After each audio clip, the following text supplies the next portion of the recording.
చిత్తూరు జిల్లా కాణిపాకంలోని శ్రీ వరసిద్ధి వినాయక స్వామి ఆలయంలో ధ్వజారోహణం కార్యక్రమం ఘనంగా జరిగింది. బుధవారం వినాయక చవితి సందర్భంగా ఆలయ బ్రహ్మోత్సవాలు ప్రారంభమయ్యాయి.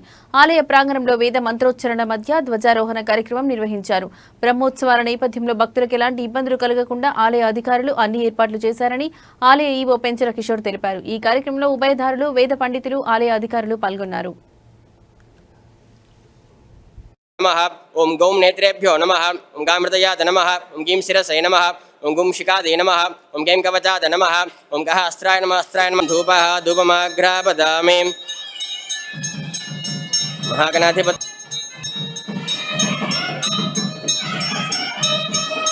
ओं मृगत्सामकर्पद्रुतवक्न्यं दट्टभोजः सुपदमुग्रवीरमेन्द्रस्तोमेन पञ्चतरेण मध्यमिदं वादेन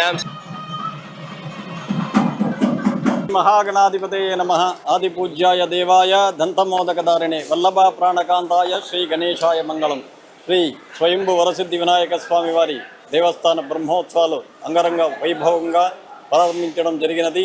నిన్నటి రోజు స్వామివారికి వినాయక చవితి సందర్భంగా అశేష సంఖ్యలో భక్తులు పాల్గొన్నారు.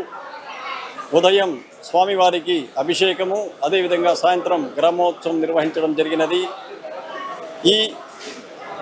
ఈరోజు స్వామివారికి ధ్వజారోహణం జరగడం అత్యంత వైభవపేతంగా జరిగినది. 9:30 నుండి 10:10 వరకు స్వామివారికి ధ్వజారోహణం జరగడం ద్వితీయ రోజు అంటే రెండో రోజు ప్రారంభమైంది.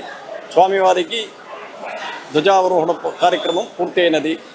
ఈరోజు కూడా స్వామివారికి భక్తులు అధిక సంఖ్యలో వచ్చి దర్శించుకోవాల్సిందిగా మనవి చేస్తున్నాము. గ్రామస్తులు, ఉభయదారులు, పరిసర గ్రామస్తులు కూడా అందరూ కూడా వచ్చి ఈ స్వామివారి కైంకర్యాన్ని తిలకించి ఉన్నారు. శుభం భూయాత్. వినాయక స్వామి దేవస్థానం కాణిపాకం నందు ఈరోజు బ్రహ్మోత్సవాలకి ఆరంభ సూచకంగా ఈరోజు ధ్వజారోహణ ఘనంగా జరిపించారు.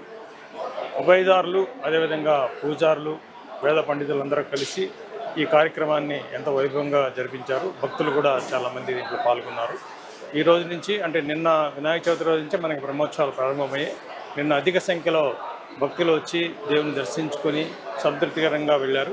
సో ఈ 21 రోజులు కూడా ఈ రోజుతో మనం మొదలుపెట్టి 21 డేస్ 16/9 వరకు ఇలాగే ఘనంగా ఉత్సవాలు జరిపించి మన భక్తులందరికీ కూడా ఇతర రాష్ట్రాల నుంచి కానీ మన రాష్ట్రం నుంచి కానీ మారుమూల ప్రాంతాల నుంచి వచ్చే భక్తులందరికీ కూడా సౌకర్యవంతమైన దర్శనం కలిగించి ఆ విఘ్నేశ్వరుని యొక్క దీవెనలు అందరికీ కలిగేలాగా సక్రమైన ఏర్పాటు చేస్తుంది. శ్రీ గణేశాయ మంగళం. ఓం గం గణపతయ నమః. ఈరోజు అత్యంత పరమ పవిత్రమైనటువంటి స్వామివారి యొక్క బ్రహ్మోత్సవములకు ప్రారంభ సూచికగా ధ్వజారోహణము అనగా ఏ దేవతకైతే బ్రహ్మోత్సవాలు జరుగుతాయో ఆ దేవత యొక్క వాహనాన్ని ధ్వజపటం పైన చిత్రీకరించి ఈ ఆలయంలో బ్రహ్మోత్సవములు జరుగుతున్నాయి కాన దేవతలందరూ కూడా విచ్చేయండి అని ఆహ్వానం పలుకుతూ బ్రహ్మోత్సవాలకు ప్రారంభ సూచికగా ధ్వజారోహణం చేస్తారు. ఈరోజు గురువారం పంచమి, స్వాతి నక్షత్రము, తులాలగ్నమందు అత్యంత వైభవంగా ధ్వజారోహణం జరిగింది. ఈ రోజు నుంచి నవదిన బ్రహ్మోత్సవాలు 9 రోజులు బ్రహ్మోత్సవాలు జరుగుతాయి. 9వ రోజు ధ్వజ అవరోహణం. ఎక్కడైనా కూడా 9 రోజులే ఉంటుంది.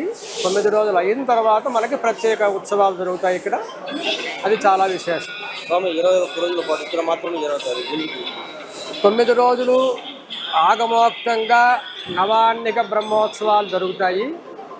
అది కాకుండా ప్రత్యేక ఉత్సవాలని చుట్టుపక్కల పరిసర గ్రామస్తులందరూ కూడా దీంట్లో పాలు పంచుకోవాలనే ఉద్దేశంతో పూర్వకాలం నుండి కూడా ఉభయదారులుగా వ్యవహరిస్తూ ఒక్కొక్క గ్రామం వారికి ఒక వాహనం అని ఆ విధంగా 21 రోజులుగా దీన్ని కురించి ఏర్పాటు చేశారు.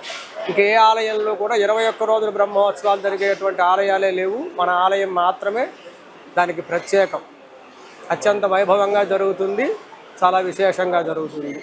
భక్తులందరూ తరలివచ్చి స్వామివారిని దర్శించి తరించవలసిందిగా కోరుతున్నాం. శుభం.